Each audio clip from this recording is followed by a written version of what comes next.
je précise bien, la tutelle technique du franc CFA, c'était acté que les pays, entre la France et la zone CFA, ils devaient avoir la fermeture du compte d'opération. Vous avez également suivi l'interview du président tchadien Idriss Déby Itno sur Afrique Média, qui a dit que la fermeture de ce compte d'opération voulait dire la fin des accords monétaires entre la France et les pays de la zone CEMAC et UEMOA. Donc, le président béninois Patrice Talon a dit que les réserves dorénavant de son pays, les réserves du Bénin, ne seraient plus logées au trésor français dans ce qu'on appelle le fameux compte d'opération, mais que ces réserves seraient transférées à la BCAO, qui est la Banque centrale des États de l'Afrique de l'Ouest. Et c'est la BCAO qui va repartir ces réserves un peu partout dans le monde. Donc, c'est la gestion technique de la monnaie. Hein. Comme on dit souvent, il y a deux aspects dans la gestion de la monnaie. Il y a l'aspect technique, ça veut dire que la gestion des réserves, les opérations de compensation entre les importations et les exportations, les opérations d'émission de la monnaie, les opérations, ce qu'on appelle le money supply, ça veut dire délivrer de l'argent aux banques commerciales. Ça, c'est les opérations, l'aspect technique. Mais il y a aussi à côté des aspects techniques, l'aspect psychologique, comme a dit Patrice Talon. Ça veut dire que il a dit que le franc CFA, le compte d'opération, ne posait aucun problème au plan technique. La gestion des réserves par le compte d'opération, enfin, ne posait aucun problème au plan technique. En revanche, il posait un problème au plan psychologique parce que les usagers africains avaient le sentiment que leur monnaie n'était pas une monnaie souveraine, mais c'était plutôt une monnaie coloniale administrée par une puissance étrangère.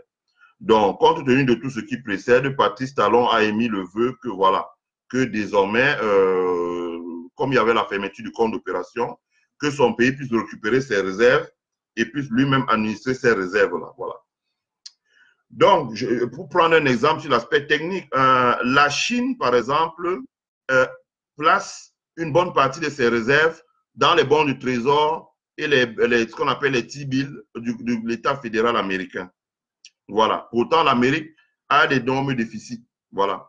En revanche, la Chine a des excédents, sans doute, mais vous ne verrez pas un pays placer une partie de ses réserves dans le yuan, qui est la monnaie chinoise en quelque sorte. Mettez les cœurs hein, pour protéger le live, s'il vous plaît. Si vous ne le faites pas, on va perdre ce live. Donc, mettez les cœurs. Donc, voilà. Donc, le Bénin aussi, a dit le président Talon, rejoindra l'écho qui va démarrer certainement, d'après ce qu'il a dit, vers la fin de l'année prochaine, si toutes les conditions préalables sont remplies. Donc, les pays étaient en train de travailler pour que leur monnaie, l'écho, démarre à la fin de l'année prochaine. Voilà. Donc, il a fait état du fait. Donc, ça dit qu'on s'achemine au moins pour les pays de l'Afrique de l'Ouest vers la fin du CFA, puisque le président tchadien a dit que s'il y avait fermeture de compte d'opération, ça veut dire qu'il y avait rupture des accords monétaires. Donc, pour les pays d'Afrique de l'Ouest, on s'achemine vers la fin du CFA. On s'achemine également vers le basculement des pays de l'UEMOA, ça veut dire que l'Union monétaire économique ouest-africaine, vers une monnaie qui sera une monnaie commune des pays de la CEDEAO. Ça veut dire les pays de l'UEMOA, la Côte d'Ivoire, le Burkina, le Mali, le Bénin, le Togo, etc. Ces pays rentreraient donc maintenant dans la CEDEAO, qui est plus élargie, c'est-à-dire en plus du Sénégal, etc. Vous aurez désormais le Nigeria, vous aurez désormais le Libéria, vous aurez désormais la Sierra Leone, vous aurez la Guinée-Bissau, vous aurez la Guinée-Conakry, la Mauritanie, etc., etc. Donc, ça ferait un ensemble plus large, plus vaste, plus compact.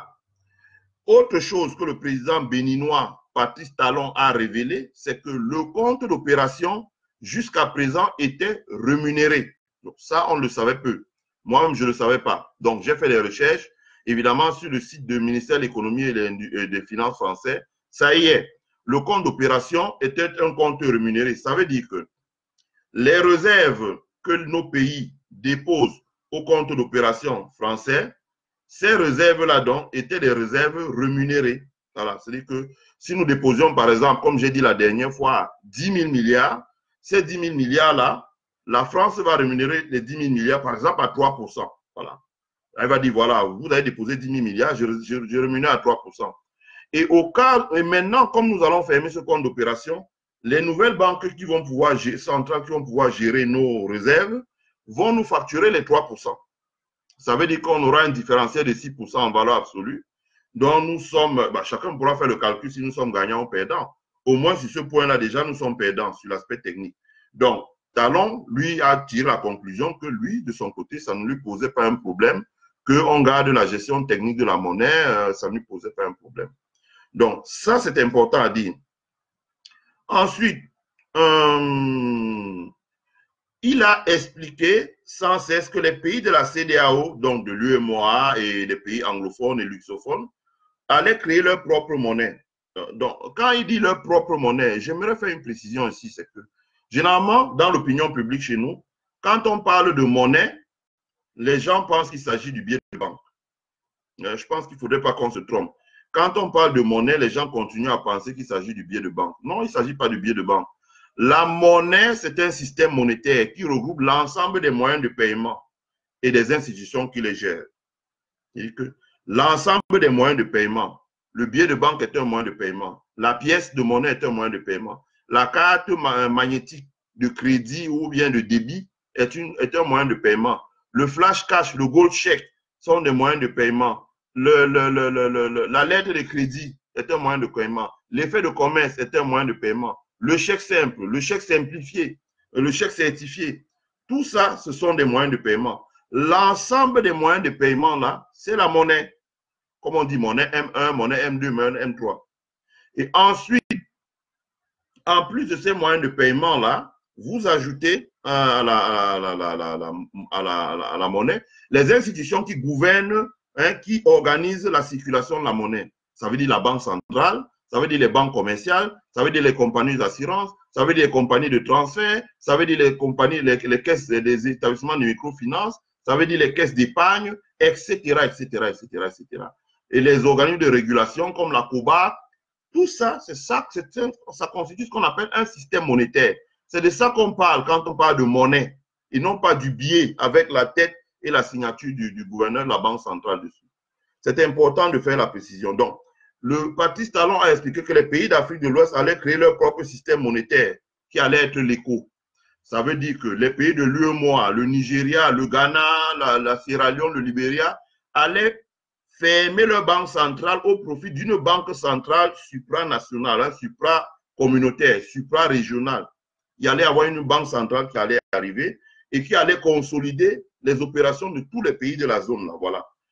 Voilà. Donc, c'est cette banque centrale et également une institution de régulation, une politique monétaire, une réglementation des pays de l'Afrique de l'Ouest, etc., etc. C'est de ça qu'on parle. Voilà. Donc, la fermeture du compte d'opération aussi, comme a dit, je le rappelle, Idriss Déby, et a repris d'ailleurs Patrice Talon, la fermeture de ce compte d'opération voudrait dire, je cite les propos du président tchadien Idriss Déby sur Afrique Média. Donc, sur Afrique Média, Idriss Déby a dit la fin de la présence de la France dans la gestion de notre économie, la gestion de notre monnaie, signe la fin des accords monétaires français. Voilà. Ça veut dire qu'il y a la fin des accords monétaires français. Enfin, il n'y a plus la France dans la gestion de notre monnaie. C'est donc la fin du franc CFA en quelque sorte. Donc, vous voyez que ce soit en Afrique de l'Ouest, à la BC, à l'UEMOA, que ce soit à la CEMAC, on a quand même une sortie de 2 chefs d'État qui confirment bien qu'on va probablement dans les jours, les mois ou les années qui viennent vers la fin du système monétaire franc CFA en l'état actuel. Bon, maintenant, les pays d'Afrique de l'Ouest militent pour la création de leur monnaie qui va s'appeler l'ECO, alors que les pays d'Afrique centrale militent, si j'ai suivi l'interview du président tchadien Idriss Déby, ils militent pour une révision des accords monétaires entre la France et l'Afrique centrale. Bon, on verra ce que ça donne, d'un côté comme de l'autre. Maintenant, à propos de compte d'opération, j'aimerais dire que le compte d'opération permet de centraliser et de gérer l'ensemble de nos réserves en devises, 50%. Je parle des réserves, je dis bien. Parce que comprenez bien que quand on parle des réserves, on veut dire que nous importons pour 1000 francs, nous exportons pour 2000, la différence c'est 1000 francs, et ce sont ces 1000 francs-là qui constituent les réserves. Et ces 1000 francs-là sont déposés 50%, dont 500 francs au compte d'opération. Et 500 francs sont restitués à notre banque centrale ou banque d'émission. C'est de ça qu'il s'agit. Ensuite, la France, donc avec ce compte d'opération, posait les 50% pour garantir la convertibilité ou la convertibilité illimitée de notre monnaie, le CFA, dans des devises fortes. Le dollar, le yen, l'euro, le franc suisse, la livre anglaise. Donc, la France garantissait la convertibilité. J'ai expliqué précédemment que la raison pour laquelle la France nous payait les 3% ou je ne sais pas combien de nos dépôts au Trésor français, c'est parce que la France mettait nos réserves dans un pool plus grand, dont elle avait une capacité de négociation. C'est comme deux personnes, un va déposer 500 000 ou 5 000 francs dans un compte d'épargne et un autre dépose 500 millions dans un compte d'épargne. Celui qui dépose 500 millions a le pouvoir de négocier les conditions de dépôt de son argent. Ce qui n'est pas le cas pour celui qui n'en a pas. Voilà. Donc, les dépôts au compte d'opération sont rémunérés. Patrice Talon a dit que l'aspect technique ne leur posait aucun problème aux présidents africains, mais c'est plutôt l'aspect psychologique qui dérangeait les populations africaines parce qu'elles avaient l'impression d'avoir une monnaie administrée par une puissance étrangère. Voilà. Donc, la CEMAC, pendant que les pays de l'UEMOA s'organisent pour mettre en place une monnaie qui va s'appeler l'ECO ou un système monétaire qui va s'appeler l'ECO, la CEMAC a convoqué un sommet à Yaoundé en réaction à l'annonce de la fermeture envisagée du compte d'opération. Donc, comme a dit le président Idriss Déby, la rupture des accords monétaires entre la France et ses anciennes puissances coloniales, ou son précaré, comme on a appelé. Donc, les chefs d'État ont chargé la BA, si quand vous lisez le communiqué, un instant. Lorsque vous lisez le communiqué qui sanctionne les travaux de la réunion de Yaoundé, on s'aperçoit que les chefs d'État ont chargé la BEA, ou les techniciens, les cadres de la BEA, de préparer une alternative à la fin du franc CFA. Les chefs d'État aussi tendent un bras vers la France, plus pour la révision des accords monétaires, mais ils n'ont pas une alternative en termes de « nous allons créer notre propre monnaie ». Donc, comme a dit Idriss Déby, il a parlé de révision des accords monétaires engagés. Donc, on peut tirer les conclusions de la posture d'investisseurs. Les pays d'Afrique centrale n'ont pas un projet sur la table. Les pays de la CEMAC n'ont pas un projet alternatif, c'est-à-dire de création de leur propre monnaie sur la table. Donc, ils ont dit qu'ils ont chargé la Banque centrale de réfléchir. Voilà. On va voir ce que la Banque centrale dit. Et le moment venu, on analysera les décisions de la Banque centrale et on vous expliquera, etc., ce que ça veut dire. Maintenant, ce qui m'intéresse, c'est que sur Radio Equinox, il est Kamga, un membre de la société civile, je crois qu'il y a ce qu'on appelle l'OFO Orange, dans une émission de journaliste Fopoussi. Et il est Kamga a dit que l'écho est une escroquerie, que c'est un franc CFA bis. Bon, ça n'engage que lui, ce qu'il a dit. Je ne pense pas, je ne le juge pas, mais j'ai choisi d'exposer le pour et le contre. D'abord, oui, bon, il a exposé ses arguments en disant que la gestion des réserves des pays de la CEDEAO qui vont créer l'éco sera assurée par la France et que cette monnaie sera la monnaie d'un groupe de pays, donc ça ne change rien parce que pour lui, chaque pays devrait avoir sa propre monnaie. Bon, je rappelle quand même que la Chine est un État fédéral composé de plusieurs États fédérés. Mettez les cœurs, s'il vous plaît. Mettez les cœurs, s'il vous plaît. Et partagez massivement le live pendant que je parle, s'il vous plaît. Mettez les cœurs. Mettez les cœurs, s'il vous plaît. Mettez les cœurs. Voilà. Mettez les cœurs, mettez les cœurs, mettez les cœurs. Voilà. Donc, il a dit que l'éco sera la monnaie d'un groupe de pays. Donc, je voulais qu'on essaie d'examiner à peu près que nous essayons d'examiner à peu près l'éco pour essayer d'expliquer un peu près ce que c'est que l'éco. Bon, d'abord, l'éco, c'est un système monétaire.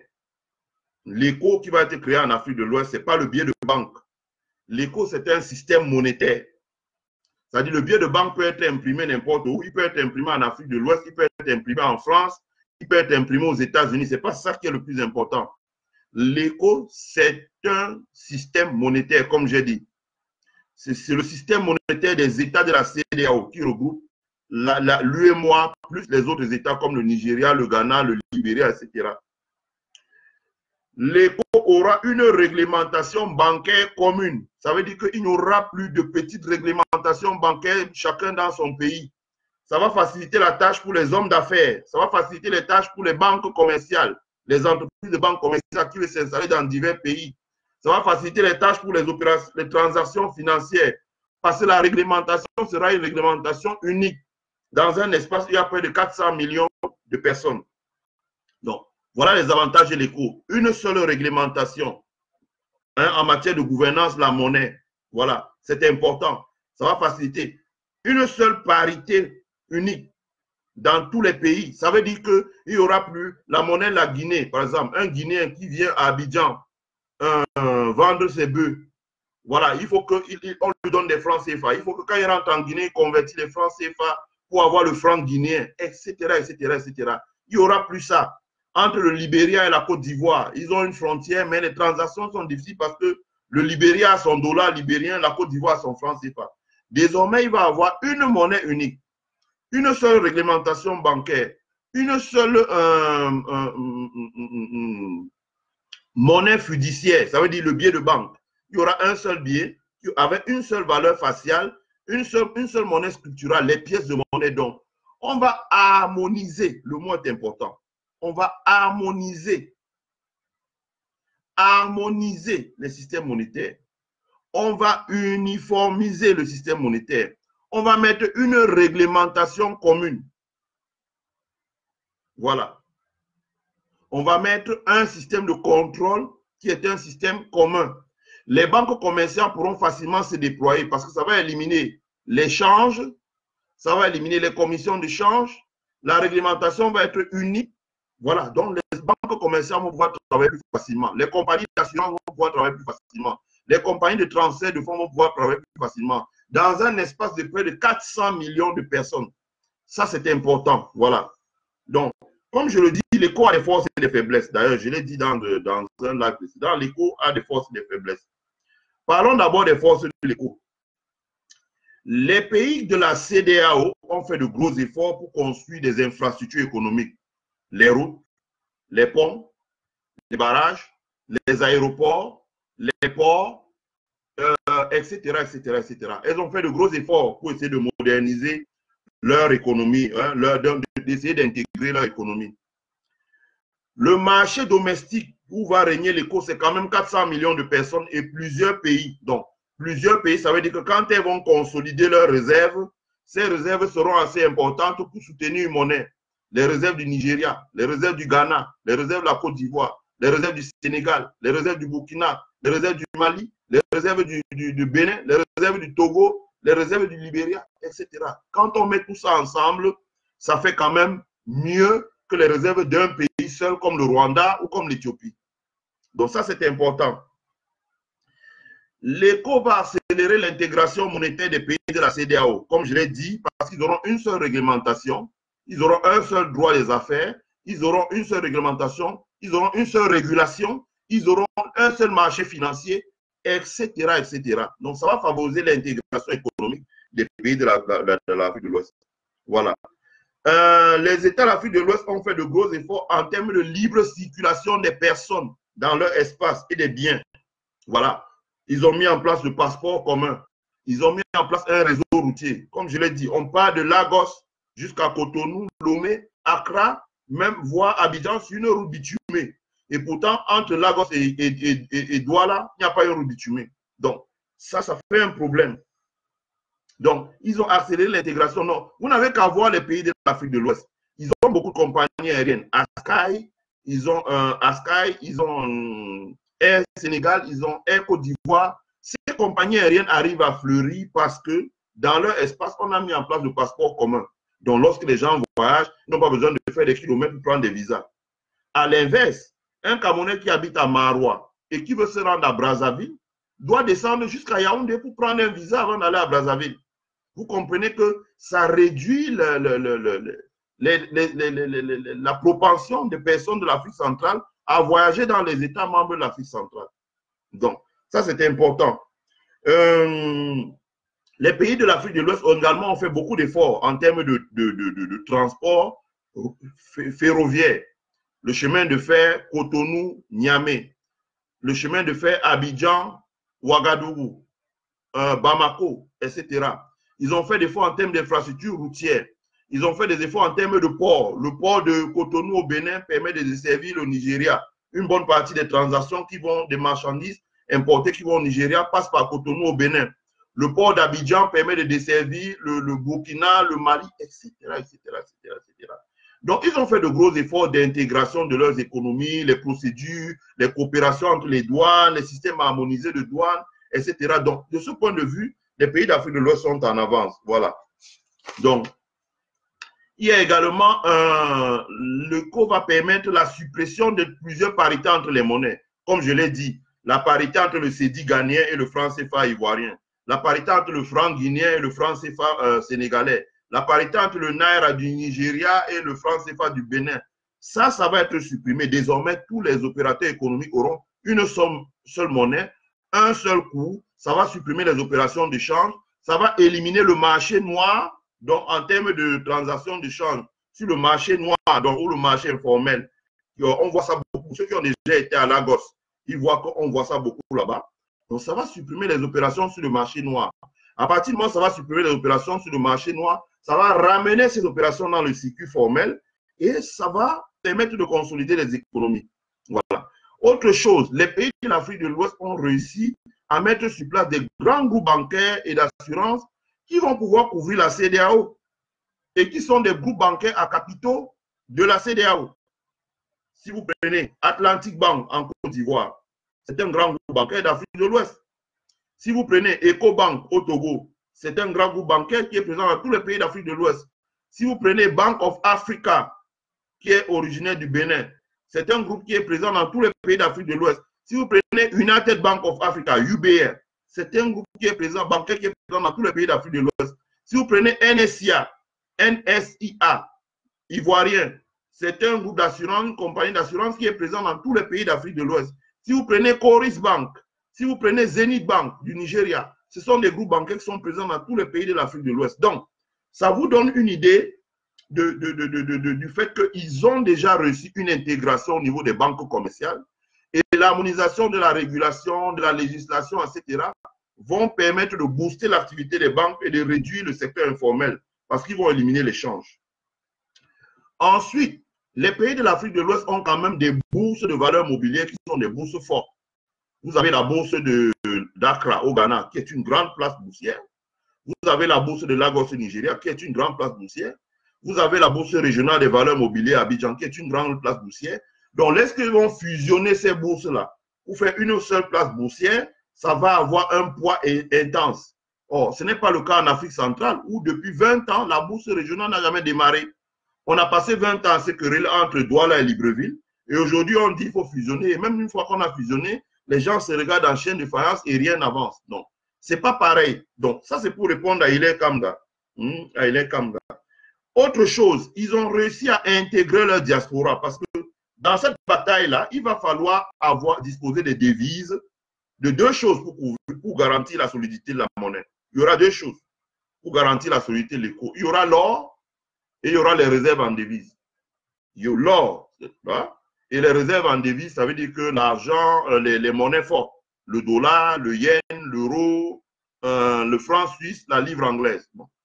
Dans un premier temps, à propos de les pays de l'éco, ont fait de gros efforts pour garantir leur monnaie en intégrant leur diaspora. Ça, c'est important. Je le dis toujours, les études d'économie démontrent que dans les années qui ont débuté l'indépendance, les personnes qui travaillaient pour fournir des réserves en devises dans notre pays, c'était le monde rural. Ils produisaient ce qu'on appelait les produits de base ou les produits d'exportation. Le cacao, le café, le coton, l'EVA, la banane, l'ananas, etc. Donc, on pouvait les exporter et ça nous ramenait des devises. Avec le phénomène des flux migratoires vers l'Europe, l'Amérique du Nord, désormais, il faut compter que c'est la diaspora qui travaille à l'étranger et qui est payée en devises, comme le dollar. c'est cette diaspora-là maintenant qui ramène de la monnaie dans les devises dans notre pays pour solidifier notre économie. Et en la matière, les pays de l'Afrique de l'Ouest ont fait des réformes, contrairement aux pays de l'Afrique centrale, pour intégrer leur diaspora. Ils ont tous des ministères des Maliens de l'étranger, des ministères des Sénégalais de l'étranger, des agences des Béninois de l'étranger, etc. Dans leur parlement, il y a un nombre de sièges qui est réservé aux Maliens, aux Sénégalais, etc., aux Ivoiriens vivant à l'étranger, dans leur Sénat, etc. Ça fait que les ressortissants de ces pays investissent facilement dans leur pays. Hein, investissent pour construire une maison, investissent, etc. Donc, ça ramène des devises parce que j'ai pris l'exemple d'un pays comme la Guinée. L'État de Guinée, lorsqu'il faisait face à des difficultés financières, ils ont fait venir, parce qu'ils ont un compte d'opération ouvert ici à la Réserve fédérale, où ils peuvent acheter les dollars. Bon, ils n'avaient plus assez de dollars. Qu'est-ce qu'ils ont fait? Ils ont fait venir une société américaine qui s'appelle Chicago Builder. Ils sont dans cette ville-là.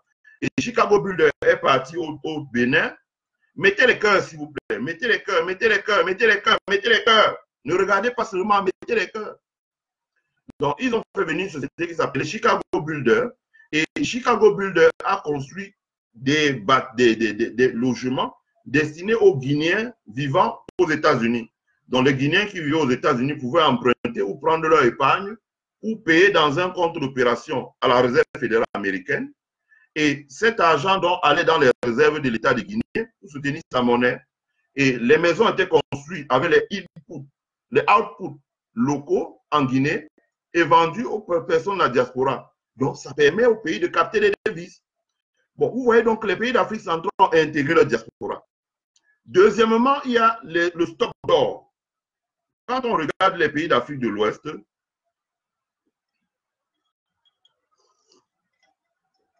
lorsque vous regardez les pays d'Afrique de l'Ouest, vous avez le Mali qui produit énormément d'or, vous avez le Ghana qui produit énormément d'or. Je rappelle que le premier producteur d'or en Afrique, c'était une compagnie ghanéenne qui s'appelle Ashanti Goldfield. Donc, qui est le premier producteur d'or en Afrique de l'Ouest. Ashanti Goldfield.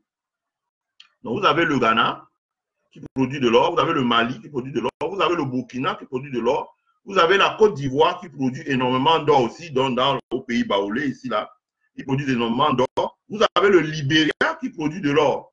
Voilà. Vous avez même le Nigeria aussi qui produit de l'or. Donc, vous avez le Niger qui produit beaucoup d'or. Donc, ils ont de gros producteurs d'or. Donc, quand ils vont consolider leur stock d'or et déposer à la Banque centrale, ce sera suffisant pour soutenir la monnaie. Voilà. Parce que l'or permet de garantir la monnaie. J'ai parlé de l'or, j'ai parlé de l'argent, des avoirs ou des actifs financiers de leur diaspora.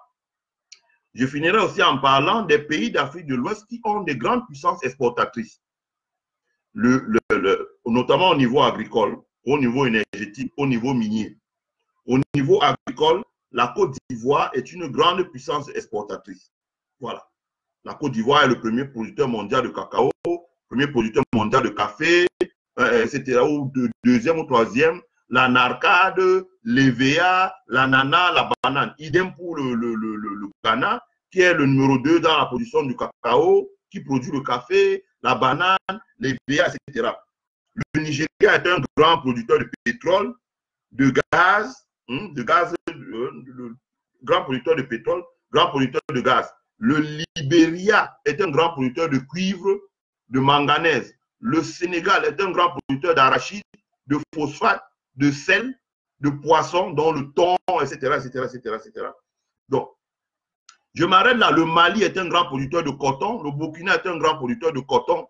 La Guinée est un grand producteur de cuivre, etc., etc., de produits miniers. Donc, quand vous regardez, vous vous rendez compte que les pays d'Afrique de l'Ouest, structurellement, ils ont ces avantages-là. C'est-à-dire qu'une diaspora qui ramène des devises, le stock d'or, et enfin, donc une diaspora qui ramène des devises. Mettez les cœurs, s'il vous plaît. Oui. Une diaspora qui ramène des devises, le stock d'or, mais également une grande partie des recettes qui proviennent de l'exportation des produits agricoles, miniers ou bien énergétiques. Voilà. Donc, une fois que j'ai dit ça, voilà, j'ai dit que les réserves consolidées sont intéressantes. Ces pays envisagent également de mettre en place leur propre droit des affaires et leurs propres droits publics, donc d'essayer d'harmoniser leurs droits. Je rappelle que on dit en finance que l'argent est la financiarisation du droit ou des droits. Donc, à partir du moment où ils vont mettre en place un droit qui est un droit solide, ce droit-là va permettre à ces pays-là de financiariser leurs réserves. Voilà. Il y a également le renouvellement progressif du leadership dans la CEDEAO via l'alternance politique.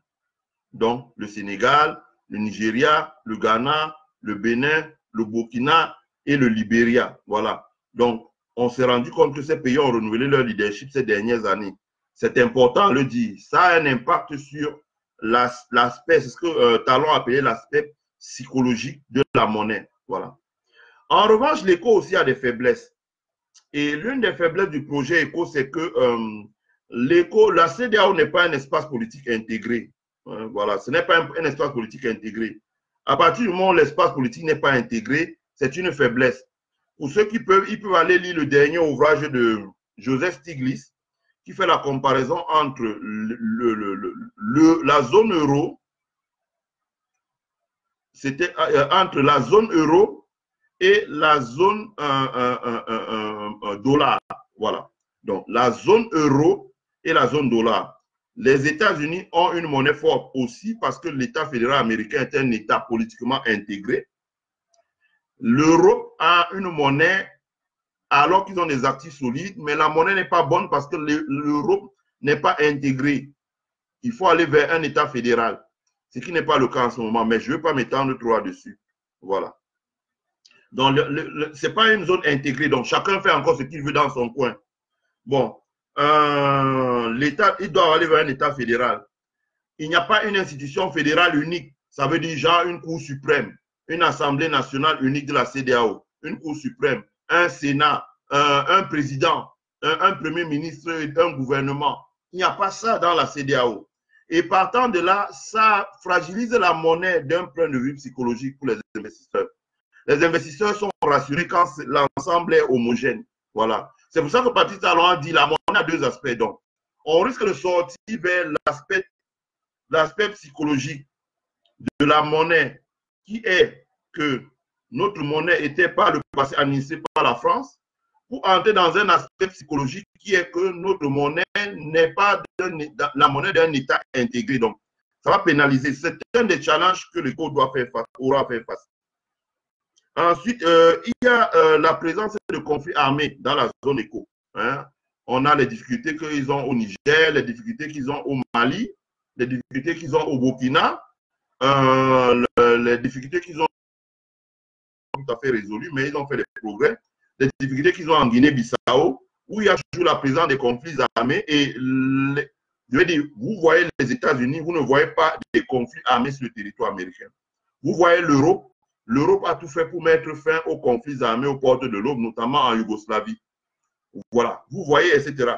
Mais à partir du moment où vous avez des conflits armés sur un territoire, la monnaie ne peut pas être vraiment une monnaie forte et une monnaie solide. Or, donc l'ECO a ce problème-là, et l'ECO n'a pas une force militaire solide et autonome qu'on peut avoir la Fédération de Russie, qu'on peut avoir les États-Unis, qu'on peut avoir l'Europe, et elle n'a pas une alliance comme l'Europe a une alliance avec l'OTAN pour pouvoir sécuriser son territoire. Voilà.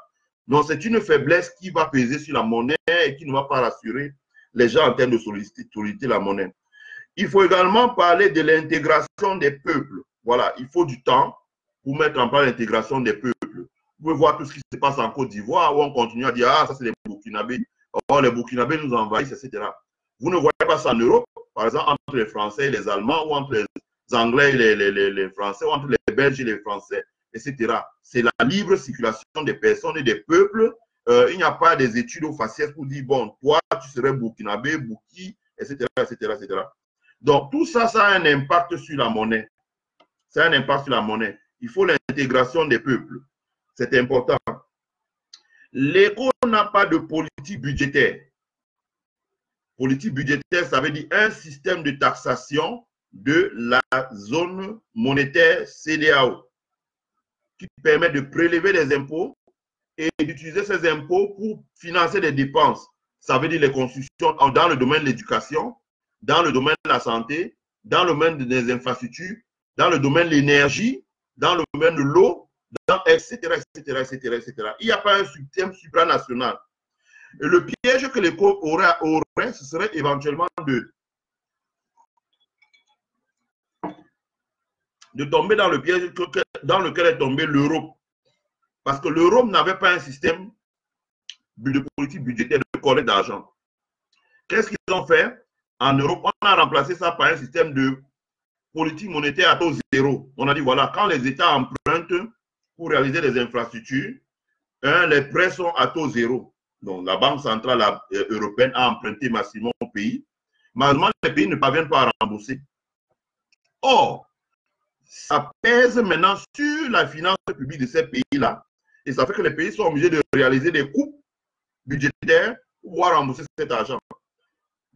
Or, si on avait mis en place un système de prélèvement de l'impôt, on aurait financé plutôt ces infrastructures par la construction de ces infrastructures par l'impôt.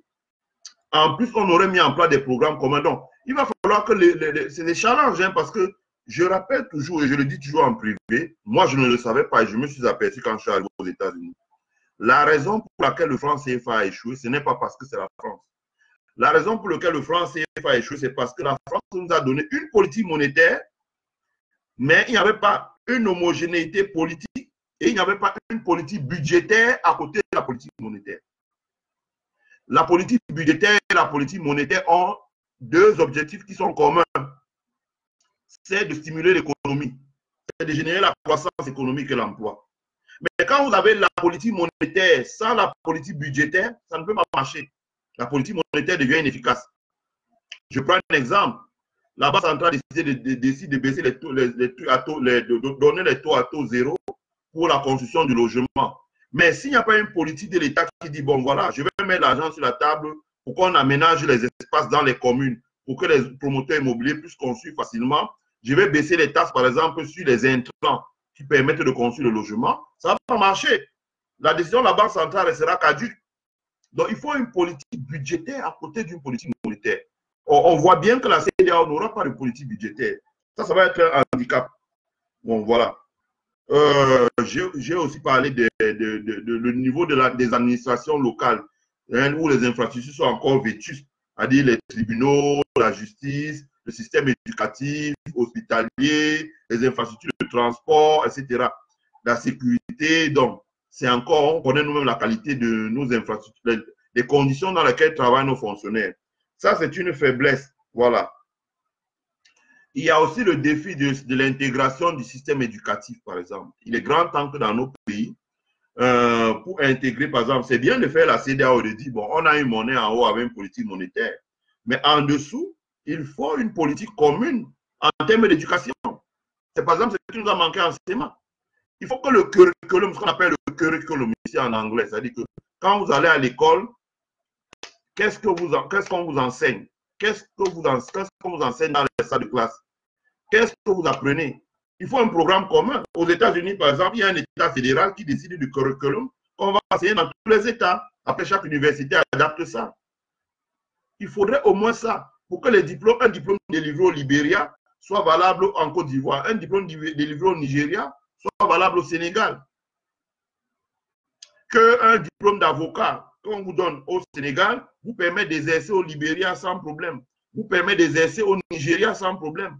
Que si vous êtes allé à une école d'avocat au Nigeria, que vous puissiez exercer en Côte d'Ivoire sans problème. Vous allez, ce soit automatique. Donc ça, ce sont des challenges qui vont permettre de consolider ce marché, ce grand marché domestique et le faire. Donc au départ, on voit très bien qu'à son entrée en vigueur, l'éco n'aura pas tout ça, donc il va être confronté aux mêmes difficultés quand il le CFA. Ça veut dire que c'était une monnaie, mais une monnaie qui n'appartenait pas à un espace économique intégré. Bon.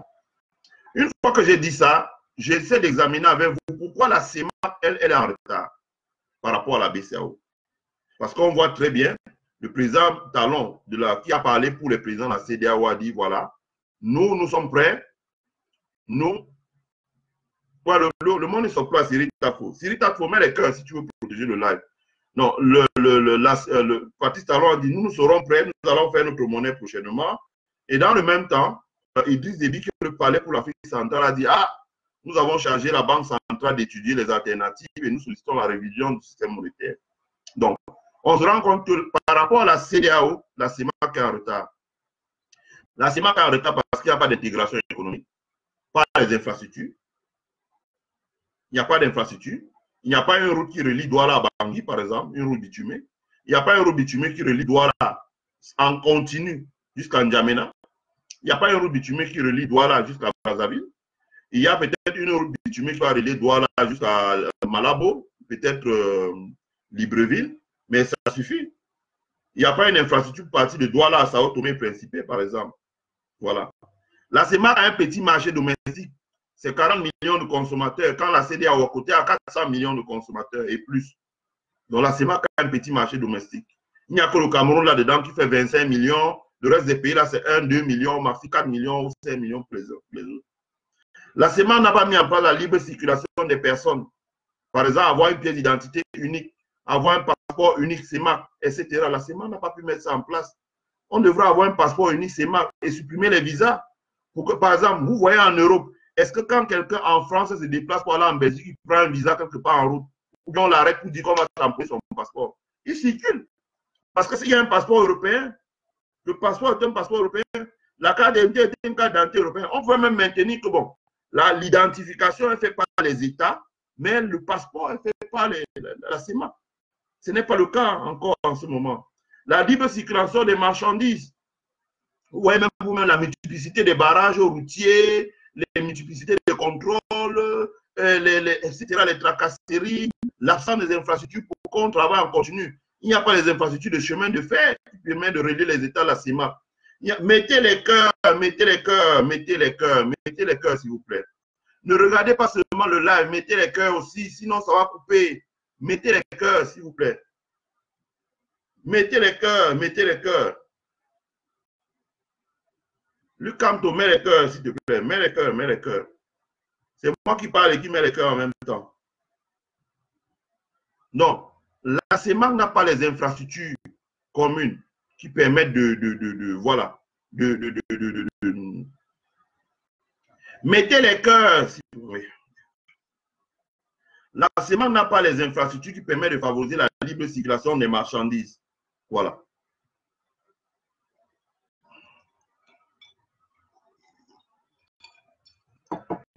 La CEMAC n'a pas les infrastructures qui permettent de favoriser la libre circulation des marchandises. La CEMAC n'a pas les infrastructures de chemin de fer, les infrastructures de port, les infrastructures d'aéroports, etc., qui permettent voilà, de favoriser la libre circulation des marchandises et des personnes. La CEMAC a un système bancaire qui est encore très extraverti. Pendant qu'en Afrique de l'Ouest, ils ont fait des gros efforts pour créer des champions comme EcoBank, Coris Bank, Bank of Africa, Atlantic Bank, UBA, Zenith Bank, etc. Nous, en CEMAC, on n'a pas un groupe bancaire CEMAC qui est présent dans tous les pays de la CEMAC. On a Afriland Bank et la banque gabonaise, BGFI Bank, qui se battent, mais ce n'est pas encore des champions bancaires qui sont présents dans tous les pays et avec des capitaux 100% CEMAC, un capital qui est vraiment croisé. La CEMAC n'a pas encore une place financière, une bourse où on peut lever des capitaux directement. C'est que les entreprises peuvent aller acheter l'argent directement à la bourse, ou bien les États peuvent aller acheter l'argent, ou bien les collectivités locales, les villes peuvent aller se financer à la bourse. La CEMAC n'a pas encore ça. Vous comprenez, la CEMAC n'a pas ça. La faiblesse des institutions communautaires, que vaut le président en exercice de la CEMAC, ou bien le président, comment on appelle, de la commission de la CEMAC. Il n'a aucun pouvoir. Il n'a vraiment pas de pouvoir. La Banque de développement des États de l'Afrique centrale, la BDAC, ils n'ont aucun pouvoir. Ils sont sous-capitalisés. Ils n'ont pas les moyens. Ça pèse beaucoup. Le système bancaire est extraverti. La CEMAC a un problème de renouvellement de leadership. La plupart des leaders qui sont en CEMAC ont plus de 30 ans. 36 ans en Guinée équatoriale, 38 ans en Guinée équatoriale, 38 ans au Cameroun, 30 ans au Congo-Brazzaville, 30 ans au Tchad, etc. Ça ne peut pas rassurer. Si nous créons une monnaie, ça ne peut pas rassurer les investisseurs. La monnaie, là, ne peut pas être dans la tête des gens. Ils préfèrent la signature de la France que notre propre monnaie. Ça, je fais une analyse pure. Hein. Ce n'est pas des attaques, c'est de l'analyse académique, d'ailleurs, que je peux consigner et mettre dans un travail académique en rajoutant simplement les données statistiques. Voilà. La CEMAC a des marchés financiers qui ne fonctionnent pas, je l'ai dit. La taille du marché domestique qui n'est pas bon, je l'ai dit. Et nous n'avons pas de grandes banques commerciales et assurances à capitaux nationaux. Notre système est encore extraverti. Ce sont des banques étrangères, marocaines, françaises, américaines, etc., qui dominent et qui travaillent essentiellement pour accompagner les multinationales étrangères et non pas les PME et les très petites PME locales de notre pays, ou bien aider les entrepreneurs à sortir du secteur informel. On n'a pas ça. La CEMAC n'a pas des puissances agricoles exportatrices en dehors du pétrole. C'est-à-dire qu'on a le Cameroun qui produit un peu le pétrole, on a la Guinée équatoriale, le Gabon et le Tchad qui produisent du pétrole, et le Congo. Mais en dehors de ça, et le coût du pétrole est très volatile. Donc, on ne peut pas utiliser les réserves du pétrole pour garantir une monnaie. Parce que ça peut aller demain très haut et puis ça peut baisser demain de 20%. Donc, nos réserves chutent rapidement et ça met nos banques commerciales et notre banque centrale sur la sellette et ça va créer une panique chez les agents économiques. Donc, la CEMAC n'a pas encore ça. Elle n'a pas encore ça. Donc, il va falloir diversifier encore vraiment nos économies. On veut voir le Tchad, par exemple, produire la gomme arabique. On veut voir le Tchad faire de l'irrigation, produire du riz dans le nord du Tchad. On veut voir le Tchad devenir une puissance agricole dans la gomme arabique, dans l'élevage, dans le riz, dans le blé, dans le maïs. On veut voir la Centrafrique être une puissance agricole. On veut voir le Cameroun relancer sa production agricole dans les produits de base, mais également dans le vivrier. Bref, tout ce qu'on avait dit au commis de Bolova. On veut voir des pays comme le Congo utiliser les plaines du Niari, hein, qui sont des zones très fertiles, mais qui ne sont pas du tout utilisées pour relancer la production agricole. On veut voir le Gabon sortir du bois pour entrer, par exemple, du manganèse, pour entrer dans autre chose. Voilà. Oui. Bonjour, Georges Talon. Voilà. On veut voir ça. On veut voir également, la CEMAC a un problème, elle n'a pas un producteur d'or de taille internationale comme le Ghana ou comme le Mali. Donc, si nous n'avons pas des réserves d'un stock d'or, en dehors de quelques petits trucs que les orpailleurs traditionnels font à Ezeka, si on n'a pas de vrais producteurs d'or, on n'a pas la variété dans la constitution des réserves solides pour garantir une monnaie. Donc, la CEMAC n'a pas imposé sa diaspora. Les États de la CEMAC, contrairement aux pays d'Afrique de l'Ouest, ont de gros problèmes avec leur diaspora. Vous n'avez qu'à voir ce qui se passe. On a des problèmes avec notre diaspora au Cameroun, qui a du mal à rentrer au pays. On a des problèmes, la diaspora au Congo a du mal à rentrer au pays. La diaspora au Gabon a du mal à rentrer au pays. Peut-être la diaspora qui se tire bien, c'est celle de RCA en Centrafrique. Donc, à part la Guinée équatoriale, on n'a pratiquement pas de diaspora. La diaspora du Cameroun, elle est anglophone, anglo-bamileke, si je puis dire, a de gros problèmes pour rentrer et investir au pays. Voilà. Il y a une trachofaciès. Donc, tout ça, elle n'est pas intégrée dans le jeu institutionnel. Ça fait que ça pèse énormément sur la possibilité pour la CEMAC de pouvoir constituer des réserves en or, parce qu'elles ne produisent pas de l'or, des réserves en devises, parce que la diaspora ne vient pas, des réserves en devises, parce qu'on exporte peu, les productions agricoles, etc., des réserves en devises stables, parce que nos coûts nous dépendons du pétrole, qui a des coûts volatiles, des coûts fonciers, fluctuations excessives, et qui va plutôt à la baisse parce que l'énergie renouvelable est en train de monter. Les pays comme les continents comme l'Europe et l'Amérique, même l'Asie, la Chine, financent massivement les investissements dans les énergies renouvelables au détriment des énergies fossiles. Donc, vous voyez, et avec la COP 21, je ne vous passe pas donc tout ça, la COP 23, etc., donc, où on veut lancer massivement les énergies renouvelables. Donc, il y a un lobby des énergies renouvelables qui pousse, et cela se fait au détriment des énergies fossiles que nous sommes producteurs. Voilà. Donc, il n'y a pas de politique budgétaire la CEMAC. Là, alors, je ne vous dis pas, il n'y a pas de politique budgétaire la CEMAC, ça veut dire construction des infrastructures. Il n'y a pas une politique budgétaire CEMAC. Et déjà, même la politique budgétaire fonctionne mal dans les États membres de la CEMAC. Voilà. La politique budgétaire ne fonctionne pas. Donc, à partir de ce moment, ça complique énormément les choses. Voilà. Donc, pour moi, d'une perspective d'économiste, je pense que la CEMAC n'a pas d'autre option que de fusionner avec la CEDEAO. Il va falloir que la CEMAC fusionne avec la CEDEAO. Il va falloir que la CEMAC fusionne avec la CEDEAO. D'abord parce que quand vous prenez les pays de la CEDEAO en commun avec les pays de la CEMAC, peut-être les pays de la Commission du bassin du lac Tchad. Vous avez le Nigeria, vous avez le Niger, vous avez le Cameroun, vous avez le Tchad, vous avez le... Voilà, donc comme je dis, vous avez le Nigeria, vous avez le Niger, vous avez le Tchad, vous avez le Cameroun, etc. Hein, vous avez quand même la Centrafrique aussi, qui sont des pays de la commission du bassin du lac Tchad. Donc, ils ont ensemble une frontière naturelle commune qui est le lac Tchad. Ensuite, les pays de la CEMAC, par exemple, en l'occurrence le Cameroun, ont en commun avec le Nigeria plus de 1000 km de frontières. Et c'est les mêmes peuples hein, qui sont de l'autre côté de la frontière, les Kanouris, vous les avez de l'autre côté de la frontière, les Ibo, vous les avez de l'autre côté de la frontière. Tout le long de la frontière de Cameroun et du Nigeria, ce sont les mêmes peuples, quoi. Donc, il y a toutes les raisons objectives pour nous de basculer vers la CEDEAO. Ensuite, notre petit marché commun, la taille de notre marché domestique qui est petit, nous permettrait en entrant dans la CEMAC d'aller dans un marché qui fait 450 millions, de consolider nos réserves à l'intérieur là-bas et donc de pouvoir bénéficier de l'effet de l'économie d'échelle et de l'effet de la taille. J'ai oublié de dire tout à l'heure et je le mentionne dans mon live que si la CEDEAO arrive à mettre en place leur éco, il faut savoir que cet éco aura des accords de convertibilité directe vis-à-vis d'un panier de monnaie. Bon, c'est très technique, mais je préfère énoncer ça.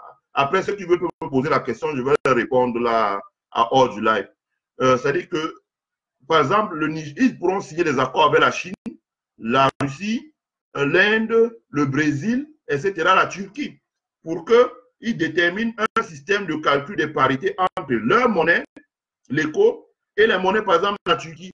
Ça peut être une parité flottante, mais encadrée, etc. Donc, ça les permettra de contourner le dollar, de contourner l'euro, c'est-à-dire qu'au lieu qu'on fasse ce qu'on appelle cross-exchange, c'est-à-dire que dans la finance, il y a ce qu'on appelle spot exchange. Je passe d'une monnaie à une autre. Je passe du CFA à l'euro. Échange direct, spot exchange. Maintenant, il y a ce qu'on appelle cross-exchange. Je passe du franc CFA au dollar, mais je passe par l'euro. Je convertis d'abord mon CFA en euro et je convertis maintenant mon euro au dollar. On appelle ça cross-exchange. Donc, la CEMAC, d'un point de vue technique, l'éco d'un point de vue technique, puisque la taille de leur marché intérieur est grand, peut avoir les bras pour négocier un spot exchange. Ça veut dire que la CEMAC peut voir des petits pays agressifs, là, la Corée du Sud, Singapour, la Turquie, tous ces petits pays-là très agressifs qui veulent vendre l'Afrique du Sud, qui ont un savoir-faire, Israël, ces pays comme ça, là. La CEMAC peut commencer à négocier avec eux en disant, bon, voilà, on va mettre une parité entre ta monnaie et la mienne, mais on va déterminer le mode de définition de la parité qui va être encadré. Donc, nous allons constituer les réserves en éco, vous allez constituer les réserves dans notre monnaie et on va se couvrir mutuellement. C'est des accords monétaires qui peuvent réaliser. C'est des accords monétaires qui peuvent réaliser. Ce genre d'accords monétaires existe en Asie. Bon, je vous renvoie à aller lire les traités de la LENA. Bon, c'est très, je ne vais pas faire là, sinon ça va me prendre trop de temps dans un live comme ça. Donc, si nous entrons dans ça, nous pourrons profiter de ce genre d'accords monétaires. Voilà. Donc, nous allons supprimer les commissions sur l'échange. Parce que si nous sommes hors de la zone éco, nous allons payer très cher en termes de commissions sur l'échange. Quand nous allons vendre ou quand nous allons acheter dans ces endroits-là. Quand nous allons voyager ou quand nous allons, etc. dans ces endroits, ça va nous coûter cher en termes de commissions sur l'échange. Voilà. Et ça peut plomber la CEMAC. L'éco va devenir pratiquement comme une monnaie de réserve, quoi. Parce qu'il va falloir commercer avec le Nigeria, avec le Ghana, avec le Bénin, avec le Togo, avec la Côte d'Ivoire, avec le Sénégal, avec le Libéria, avec la Guinée, avec le Burkina, avec le Mali, etc. Donc, il va falloir, le Niger, il va falloir constituer les réserves.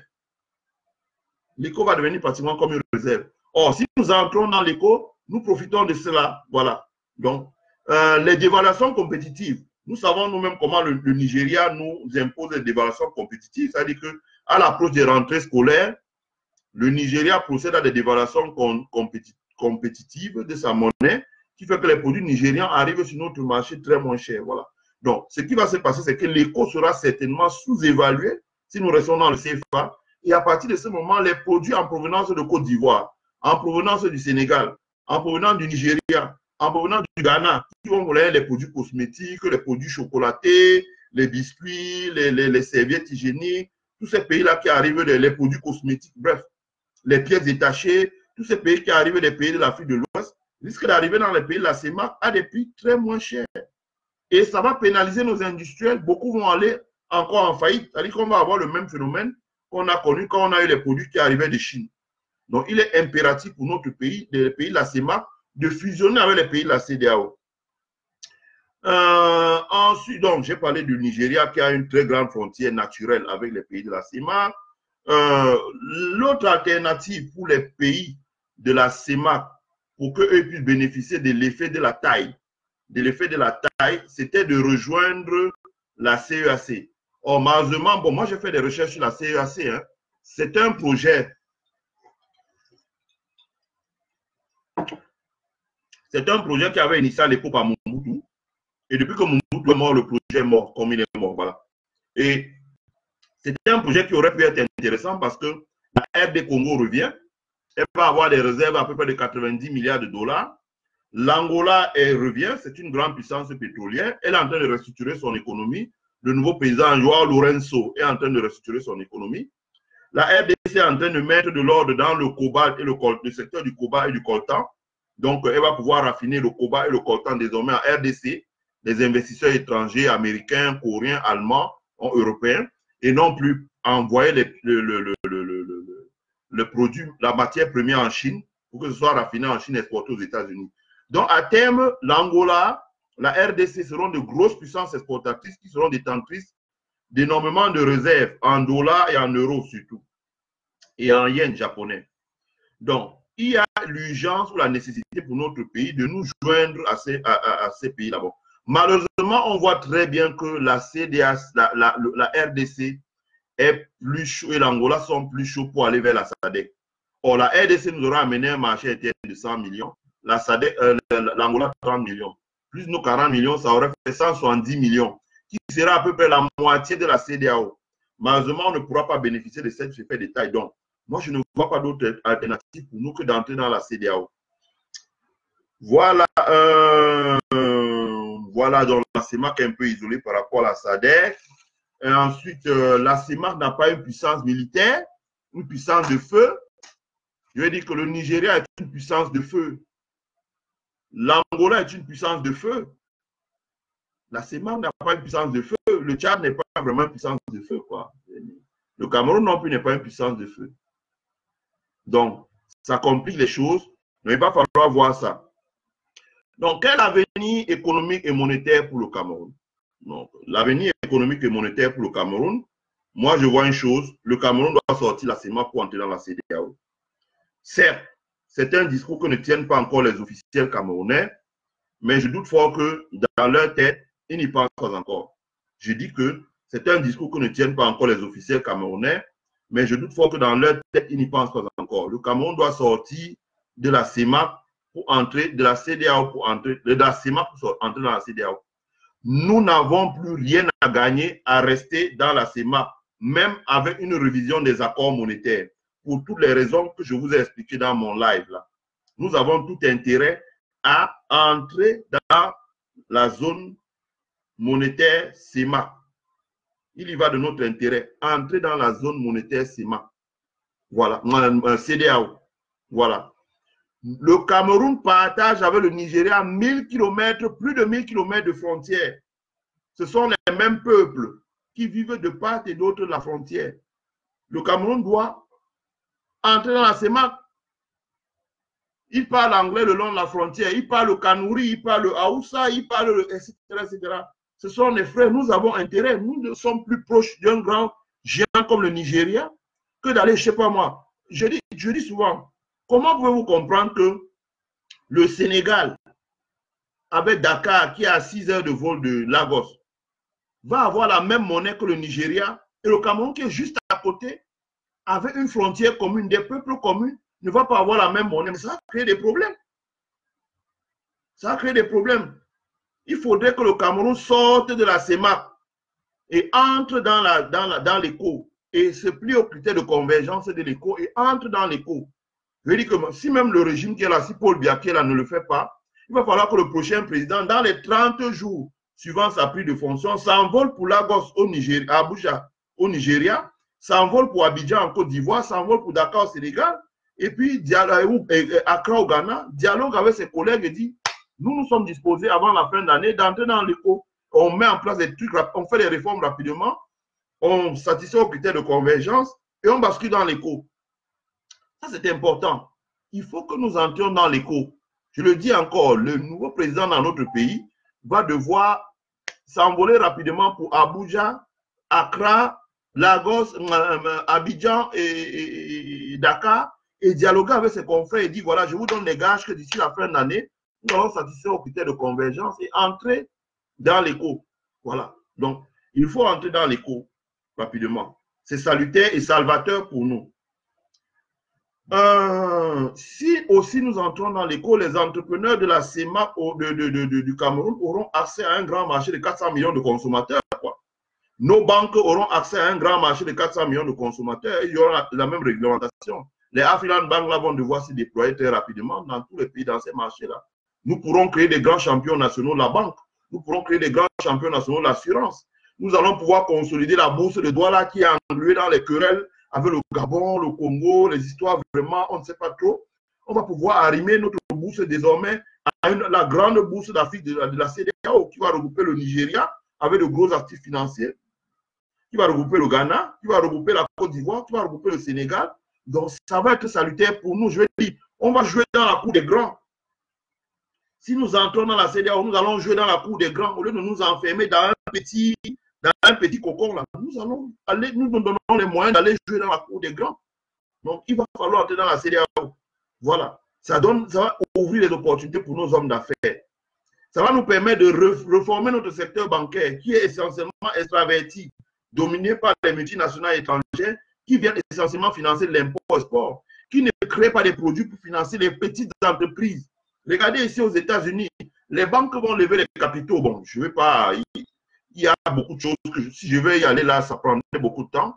Comment est-ce que les banques se refinancent à la bourse via les CDs, en émettant des actions, de nouvelles actions. Les techniques de financement, c'est que soit en equity, soit en bond, soit en refinancement, la banque centrale, bref, ça nous permettrait à nos banques de lever de l'argent et de commencer à financer les économies locales. Ça permettra à ce que nos réserves, là, une bonne partie soit placée sur le marché financier pour animer le compartiment. Ça permettrait que dans le cas du fédéralisme, les États locaux, les collectivités locales qui auront une autonomie de gestion puissent lever les capitaux à la bourse. Donc, ça va créer une animation.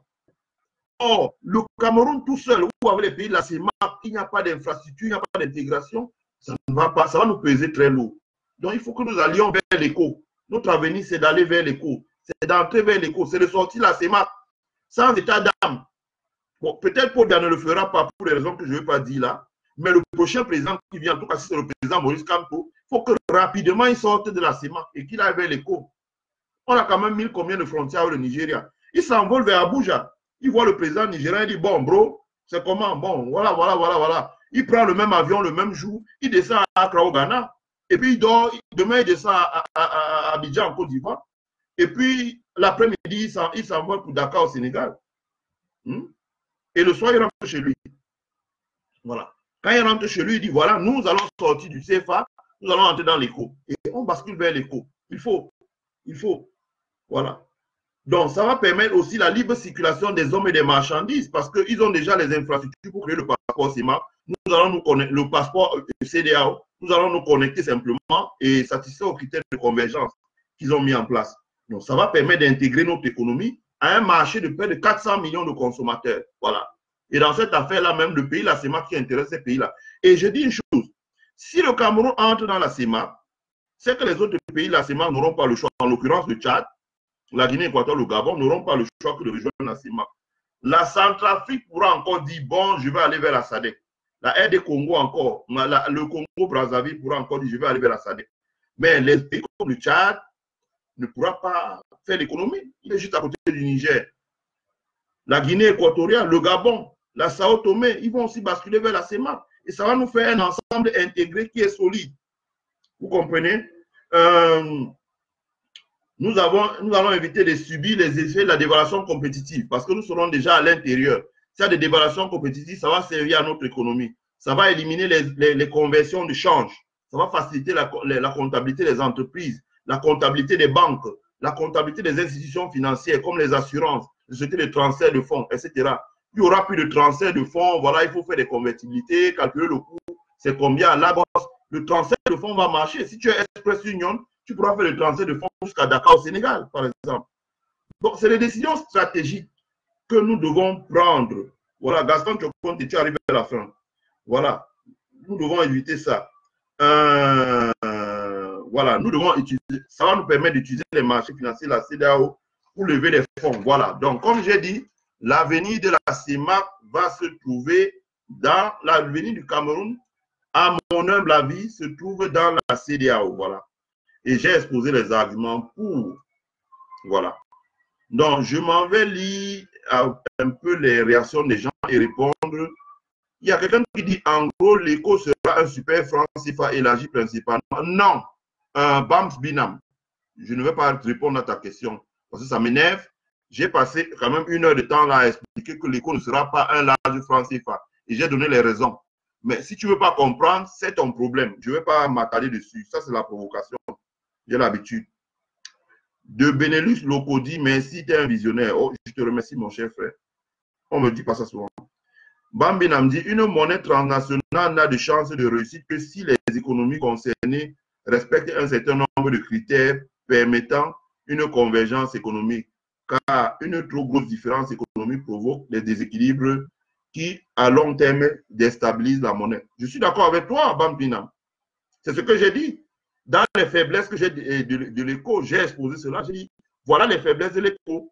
Il faut les critères de convergence, mais ça met le temps. La preuve, même l'Europe, je parle de l'Europe de Angela Merkel, l'Europe de Emmanuel Macron, l'Europe de Romano Prodi, de Schuman, de feu Helmut Kohl, etc. L'Europe n'est pas encore intégrée. Regarde le Brexit avec l'Angleterre. Ça met du temps. L'Amérique, pour arriver là, elle a eu 200 ans, elle a eu beaucoup de crises. Hein, quand vous écrivez les grandes dépressions des années 29, 35, etc., etc., l'Amérique a fait face à beaucoup de crises pour arriver là. Et elle a réformé sans cesse. Elle a réformé sans cesse. Elle a réformé sans cesse. Donc, le co va connaître des difficultés, mais ça ne veut pas dire que l'entreprise est une entreprise voie à l'échec. Au contraire, c'est le chemin que nous devons prendre. C'est le cap que nous devons prendre, mais il faut aussi admettre que ça mettra du temps. Voilà. Et c'est de l'équilibre à long terme, comme tu dis, pour les corriger, il faudra aussi du temps. Parce que tu reconnais que c'est à long terme. Voilà. Devenu le Codi, la jeunesse camerounaise doit compter sur des gens comme vous. Ah, merci. Merci. Bam Binam dit les difficultés de l'éco seront pires que celles du CFA. Je dis non. J'ai expliqué les réserves d'or, les réserves des apports de la diaspora, c'est des puissances exportatrices, etc. S'il y a une bonne gouvernance, elle ne devrait pas avoir de problème. La monnaie devrait être stable. Les difficultés, quand tu dis que les difficultés de l'euro seront pires que celles du CFA, tu n'argumentes pas et tu ne donnes pas d'évidence. À partir du moment où tu n'argumentes pas, tu ne donnes pas d'évidence, je ne sais pas comment je te réponds. Tu affirmes, mais tu ne me donnes pas d'évidence. Si tu me donnes les évidences, je vais te répondre. Tu dis, Bans Binam dit, désolé de te contredire, mais la BCE a interdiction totale de prêter directement aux États membres. Bon, si tu dis la BCE et la Banque Centrale Européenne a interdiction totale de prêter aux États membres, mais de quoi est-ce que tu parles, mon cher frère? De quoi est-ce que tu parles?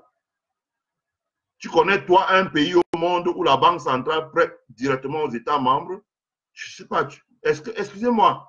Un État, quand il veut lever de l'argent, il émet des obligations à la banque, à la bourse des valeurs mobilières. Banque Binam. Un État, quand il veut lever de l'argent dans la trésorerie, les États, je suis un trésorier, je sais de quoi on parle. Je suis un enseignant de trésorerie. Voilà, je ne sais pas. Ou bien tu voudrais que je te montre des ouvrages. J'en ai une pile là devant moi. Quand un pays veut se financer dans l'État moderne, qu'il a financiarisé son système d'endettement, il émet des obligations. Ça peut être des obligations à 4 semestres, c'est-à-dire 1 semestre, 2 semestres, 3 semestres, 4 semestres, on appelle des T-bills. Ça peut être des obligations à plus d'1 an, à 2 ans. Ça peut être des obligations à 5 ans, on appelle ça short-term bond. Short-term bond. Ça peut être des obligations à plus de 5 ans, à 10 ans, c'est toujours short-term bond. Ça peut être des obligations à plus de 10 ans, 10 à 20 ans, c'est long-term bond. Voilà. les pays émettent ces obligations avec une valeur faciale, un coupon rate, ça veut dire que le taux auquel ils payent les intérêts, et ce coupon est donc mis sur le marché financier. Voilà. Les gens qui achètent empruntent donc à l'État. Mais je vais t'expliquer où intervient la Banque centrale. C'est que l'État fixe les taux d'intérêt, d'accord. La Banque centrale intervient en termes que la Banque centrale a des réserves d'argent. Et si jamais, parce que la politique de la Banque centrale est indépendante de la politique du Trésor, l'argent que j'ai de la Banque centrale, c'est pour ça qu'on a scindé dans les États la fonction de la Banque centrale et les fonctions du Trésor public. Le politicien n'influence pas la Banque centrale. La Banque centrale a la capacité de racheter, mettez les cœurs, mettez les cœurs, mettez les cœurs, mettez les cœurs. La Banque centrale a la possibilité de racheter, c'est ce qu'on appelle la politique d'open market. Parce que quand j'emprunte pour 20 ans, la Banque centrale est en couverture, elle fait les politiques d'open market. Ça veut dire que constamment, la Banque centrale rachète les obligations pour réinjecter la liquidité dans les banques. Prenons un exemple. Quand vous entrez dans le bilan d'une banque comme la BNP détient par exemple 100 milliards de francs des actifs en dette. C'est-à-dire que quand la BNP achète les actifs,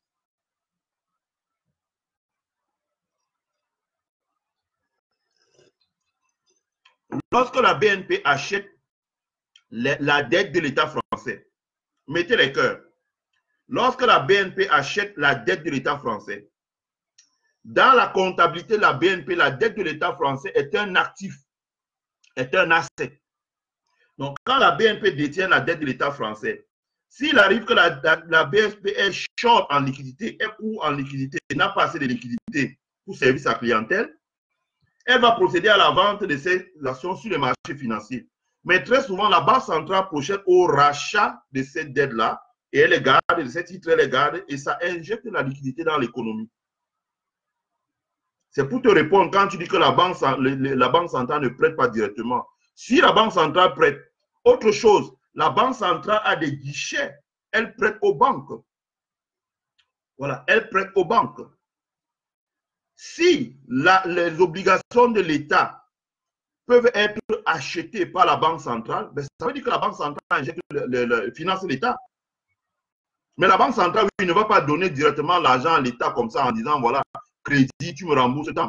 En revanche, dans nos pays, en l'occurrence en CEMA, oui, l'État prête à la Banque centrale, l'État emprunte à la Banque centrale directement, le Trésor public. Voilà. Parce que notre dette n'est pas financiarisée. Il faut le dire. La dette de notre pays n'est pas encore financiarisée. C'est d'ailleurs la raison pour laquelle notre pays a fait face à beaucoup de déficits budgétaires. L'un des challenges du prochain leadership de notre pays, c'est de financiariser la trésorerie publique, le trésor public camerounais, de le moderniser, de financiariser notre système d'endettement pour que cela puisse capter, attirer l'épargne. Pas seulement le système d'endettement de l'État, mais également des collectivités locales comme les régions ou les villes. Quand c'est financiarisé, ça permet à la Banque centrale de jouer sur le money supply, c'est-à-dire d'acheter les obligations, de les détenir pour réinjecter de la monnaie. Et quand il y a trop de monnaie, elle vend les obligations, etc., etc., etc., etc. Ce sont les politiques d'open market. Bref, tu vas sur Google, tu tapes open market et tu dis tout ce qu'il y a là, voilà. Donc, c'est pas un, voilà. Bon. Nsala, oh non.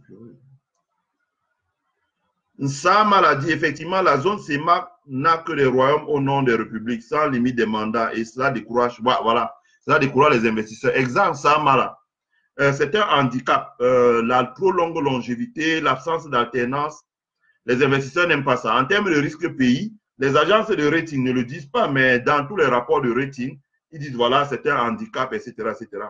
Il est temps que nos États mettent en place des systèmes d'alternance de 5 ans avec 2 mandats, pas plus, pour assurer les investisseurs. Sinon, personne ne peut acheter les obligations d'un pays sur 20 ans. Donc, parce que nous n'avons pas ce système-là, nous sommes obligés de dépendre éternellement de la Banque mondiale du Fonds monétaire international. Voilà. Edmond Barézy Franco dit la CEMAC jusqu'au nouveau-né est malhonnête, contrairement à l'Afrique de l'Ouest où les gars sont plus ou moins intègres, à part quelques brebis galeuses. comme les Ivoiriens bruiteurs. Bon, Edmond Franco-Barézy, je ne fais pas de commentaires, mais j'ai lu ton truc. Christine Lapa dit la diaspora travaille tellement dur son argent qu'elle n'a pas besoin d'aller livrer gratuitement aux mains des grands bandits la CIMA. Oui, Christine Lapa, je suis d'accord, mais il existe des systèmes pour permettre à la diaspora de rapatrier l'argent. Par exemple, rapatrier pour acheter la construction. C'est-à-dire que dans un État, on peut mettre en place des programmes où la CIMA rapatrie son argent et investit. Mais elle investit, par exemple, si on dit, voilà, on utilise les inputs locaux au Cameroun pour construire 100 000 logements vendables à 10 millions de francs. Ça fait, je ne sais pas moi, 10 000 milliards, je ne sais pas, je peux me tromper.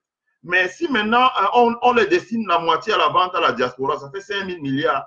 Ben, il est facile qu'on dise, voilà, la Banque centrale du Cameroun ouvre un compte d'opération, ou si nous sommes dans la zone éco, la Banque centrale ouvre un compte d'opération à la Réserve fédérale ici à New York. Et le Camerounais qui paye, par exemple, à partir de sa banque, l'argent est transféré dans ce compte-là.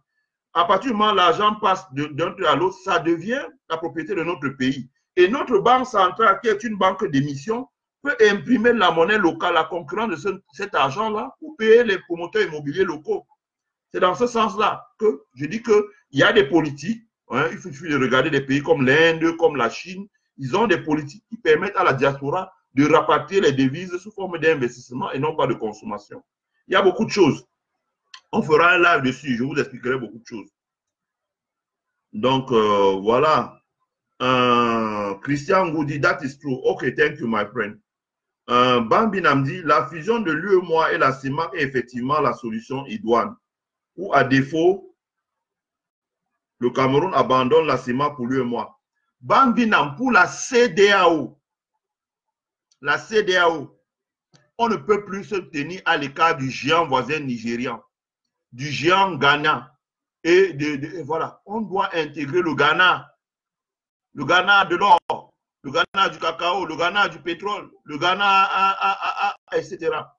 On ne peut pas être à l'écart du Nigeria, qui est une grande puissance industrielle, énergétique, le pétrole, le gaz, etc. On ne peut pas être à l'écart du Niger. On ne peut pas être à l'écart de ces pays-là. Donc, nous devons aller vers une fusion avec la CEDEAO pour réaliser un grand marché. Et comme je l'ai dit, j'ai posté sur ma page web le site de IZF, où tu peux avoir assez d'informations sur les statistiques de l'économie de la zone CEMAC. Voilà. Mettez les cœurs, mais dis donc. On dirait que je vous endors, là, vous regardez sans mettre des cœurs. Victoire, Elvin dit bonsoir. Bonsoir, cher frère. Bonsoir, Bruno Tchangui. Bambi Namdi bien dit, oh, ok. Là, vraiment, là, si tu es d'accord avec moi, ça me fait boire un peu. On satisfait déjà largement à ces critères. Bon, je ne sais pas lesquels. On serait à la 4e économie de la zone après le Nigeria, le Ghana et la Côte d'Ivoire. Oui, probablement. Probablement.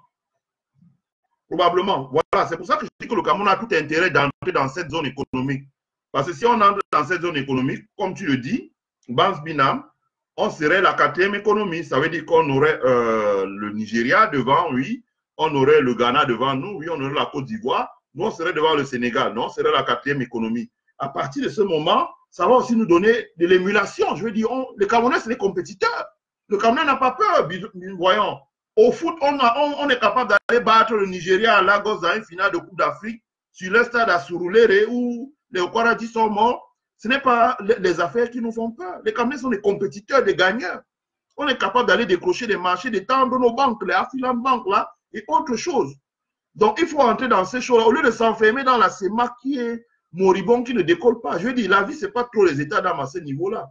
Donc, si on entre effectivement dans la zone éco, on serait la 4e puissance. Et partant de là, on peut même travailler pour dire, voilà, on se donne un objectif de dépasser la Côte d'Ivoire et le Ghana et de nous mettre directement derrière le Nigeria. C'est possible. C'est possible. Alors que quand on reste dans la CEMAC, là, vraiment, on n'avance pas trop.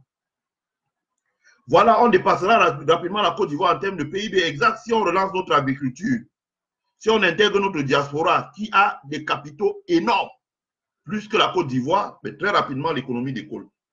Donc on va se placer 2e derrière le Nigeria si on est dans la zone éco. Donc on va avoir un poids, on va avoir du leverage, comme on dit.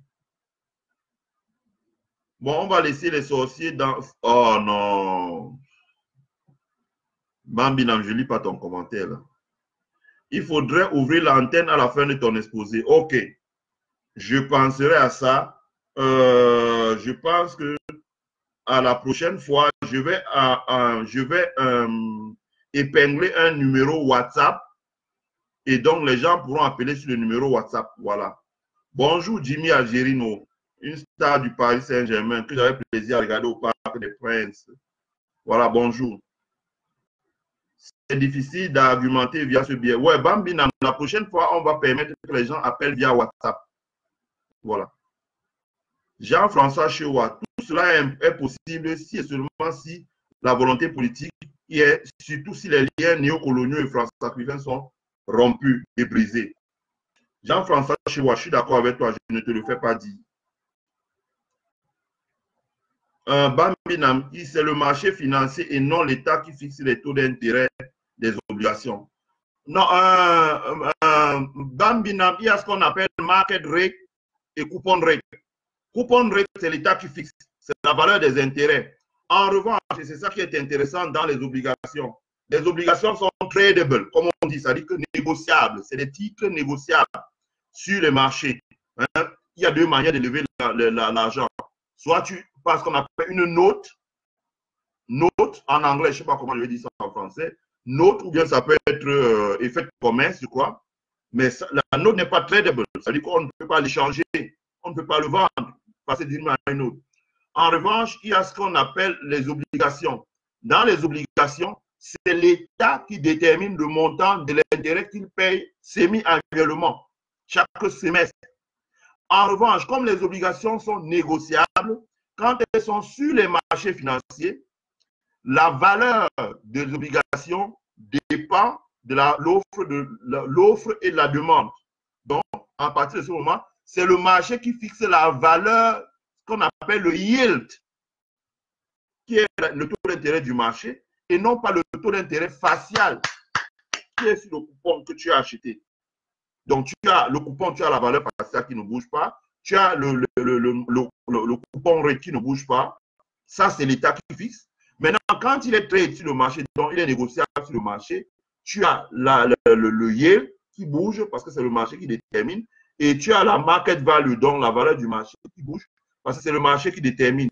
Et en fonction de ça, tu as ce qu'on appelle un premium ou un discount. Donc, c'est pour ça que quand un État financiarise sa dette, il est soumis à beaucoup de contraintes en termes de gouvernance, de démocratie, de transparence, de lutte contre la corruption.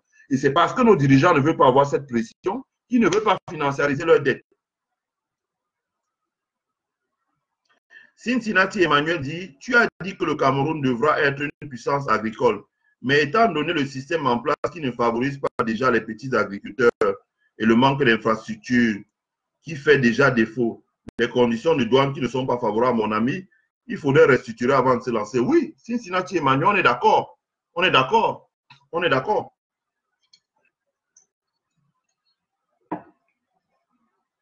Je suis parfaitement d'accord avec toi, cher frère. J'ai travaillé, j'ai eu le privilège de travailler avec le président Kamto. Et c'est de ça qu'on faisait. Donc, on a fait ça. Vous avez vu le programme qui est sorti où on disait, pour lancer l'agriculture, il faut faire un sémencier national. Pour lancer l'agriculture, il faut que nous créons des joint ventures pour nous réapproprier la production des produits phytosanitaires. D'abord, les produits phytosanitaires biologiques, et ainsi de là, et puis les produits phytosanitaires chimiques. Ça permettait de relancer. Donc, il y a tout ça, etc., etc., etc., etc. On n'avait pas ça. Donc, il faut le faire. Il faut aller dans ça, il faut le faire. Donc, bref, il faut le faire. Bon, je ne vais pas m'étendre trop. Donc, tu as raison. Ce que tu as dit est vrai. Cincinnati Emmanuel dit investir dans le trésor avec les mentalités. Non, mais évidemment, il y aura les critères de convergence. Bon, je lis Pangou comme dit, pourquoi ne pas explorer la piste kenyane qui a une économie dynamique et leader à l'est de l'Afrique, l'influence de l'Inde étant visible dans tous les secteurs de la vie économique kenyane. Mais Pangou, comme le Kenya est très loin de nous, on peut s'inspirer du modèle kenyan. Je pense que... et puis, quand tu dis que l'influence de l'Inde, nous voulons tenir notre économie. Et nous voulons avoir des investisseurs étrangers. On n'est pas là pour vendre notre pays à des pays. C'est-à-dire que ce n'est pas aux étrangers de venir développer notre pays. Nous pouvons faire des industries. Toi et moi, on peut s'associer pour créer une industrie. Il n'y a rien de sorcier à cela. Il n'y a rien de sorcier à cela. Maintenant, l'Inde a son modèle économique. donc qui est un modèle que nous admirons tous. Voilà, le Kenya, son modèle économique, le tourisme qui rapporte des devises, des cultures d'exploitation comme les fleurs coupées, l'intégration de la diaspora, une démocratie anglo-saxonne parlementaire, etc., qui fonctionne plus ou moins bien. Bon. Maintenant, est-ce que le Cameroun peut faire un marché commun avec l'Inde, alors que le Nigeria est à côté, avec le Kenya, alors que le Nigeria est à côté? Regarde comme la distance qu'il a parcouru pour aller au Kenya. Au Kenya. Je pense que le Kenya est déjà dans le projet SADC. Et si tu regardes bien, Pangoukam, tu vas même voir la diplomatie que déploie le président kenyan, Uhuru Kenyatta, vers le président de la RD Congo, pour amener la RD Congo, qui va être une grande puissance énergétique, à entrer dans la SADC. C'est pour ça que je dis que le projet de la CEAC est mort et que nous devons aller vers le projet de la CEDEAO. Voilà, ça doit être notre priorité. Pierre-Marie Tedjan dit bonsoir, bonsoir, cher friend. Christian Go, we should follow the system of West African country. Exactly, Christian Go. We have to get out of CEMAC and get inside the CEDEAO because you know, it's the same. Both countries have the same people. We have the same culture. We share the same history.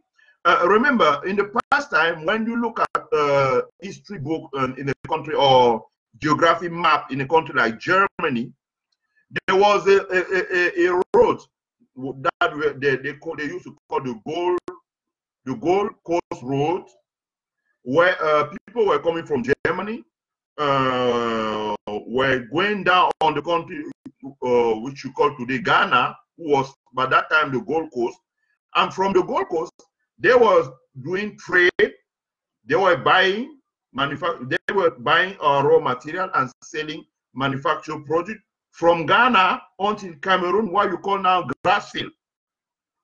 Why you call Grassfield? Grassfield here mean the region of Adamawa, mean the region of West, mean what you call Plateau Jumbam, mean the region of Northwest, mean the region of Southwest, and what you call now Plateau Jumbam until Sanaga. So that region was called Grassfield. By that time, it was doing a lot of trade, and those trade was focused on what you call now Nigeria, with like Igbo people, with Yoruba people. There was a lot of exchange and trade in that place. But when our country went under the tutorial of France, then they have decided, you know, there's also a lot of literature with Delaunay to cut that plan and kind of, you know, like divide all that area in. I don't want to go through, you know, it's kind of very sad. It's the very sad part of our history, and it kills, you know, the trade that was between the Grassfield and what you call now the Nigeria. And the same theory applied to the north of our country with the Kanuri, you know, all the north of our country. When you see people like Amadou Ali, they have their brother in the other part in Nigeria, in the other side in Nigeria. So those people are the same. So we need to get out, exit CEMAC, and go with the CEDEAO. That's our goal. And that's the winning strategy. Effectivement, tu voulais, ok, Bambina voulait parler de la CEDEAO. Est-ce que le Nigeria est avec le Ghana? Oui. Pierre-Marie Tedjanang, le Nigeria avec le Ghana. Well done. Okay, merci. Christian Gou, we can open an account in New York and Frankfurt to put in trading platform to raise fund project. That's right. That's right. That's right. And that will be the main goal of the ECO. I will do another Facebook Live on that topic for the next time because it's very technical. So I need to explain few concepts before people could understand. Otherwise, people will not look at my life. Will not look at my life. Bonjour Alex Gustave. Bonjour cher frère. Bambina, effectivement, c'est l'État qui fixe le coupon. Bon, voilà, Bambina, on est d'accord. Christian Group, private placement platform, PPP, country like Singapore, Hong Kong, etc. They work with trading platform with profit every week. Yes, I agree with you, Christian Group. That's how you have to do. You know, that's why we use, you know, like holidays like this one, you know, to kind of, it's not like attacking people. No, we just want to share our knowledge of what we know or what we have learned here or outside of our country. And I'm glad that you say that, you know, private placement platform, PPP country like Singapore, Hong Kong, etc. They work with trading platform with profit every week. Yes, and with the ECO project, such program will be available. We will be able to launch that project. We will talk about later in another Facebook Live, not this one. Bertrand Eric, grand frère, tu veux défier Equinox TV? Non, je ne veux pas défier Equinox TV. Les journalistes d'Equinox TV, certains sont des amis. Je parviens à échanger avec eux en toute politesse. En même temps, j'ai ma franchise. Quand ils font ce qui n'est pas bien, moi, je le leur dis. Et je suis d'ailleurs fier qu'ils acceptent ça. J'ai de très bonnes relations avec Séverin Tchounk, qui est un grand frère. J'ai de très bonnes relations avec lui. J'ai de très bonnes relations avec Edmond Kamdia, qui est aussi un grand frère, et d'autres que je ne vais pas citer ici. Donc, je ne défie pas Equinox TV. On échange de savoir. Dikom Victor, but what about investing in agriculture and focus on the Nigerian market with a total Anglo-Saxon law? That's the main goal. That's the main goal. I always say that the city of Lagos is a market of 22 million people. Dikom Victor, get it on record. The city of Lagos is a market of 22 million people. Imagine how many eggs, how many tomato in terms of pound the city of Lagos could buy to the country of Cameroon just for a week. Just for a week. Just for a week. I even said that if the goal of our trade was focused on Nigeria, probably the airport of Bamenda and the airport of Bafoussam will have, you know, plane like Antonov launching every hour or every 2 hours a day from Bafoussam, Bamenda to Lagos to kind of deliver goods like eggs, good like tomato, good like gari, good like, you know. And you could also use the road that we have built from Bamenda to Enugu to kind of doing trades, you know. Before French came to our country with England, there was a big trade between the grass field and the Nigerian side. So right now, we can add to that trade the fact that we have to buy gas, liquid gas, we have to buy crude oil, we have to buy so many goods to Nigeria, and we should be able to sell many goods, manufactured goods to Nigeria. This is a big market. It's a market of 200 million people. Then you have to add Ghana, you have to add Benin, Togo.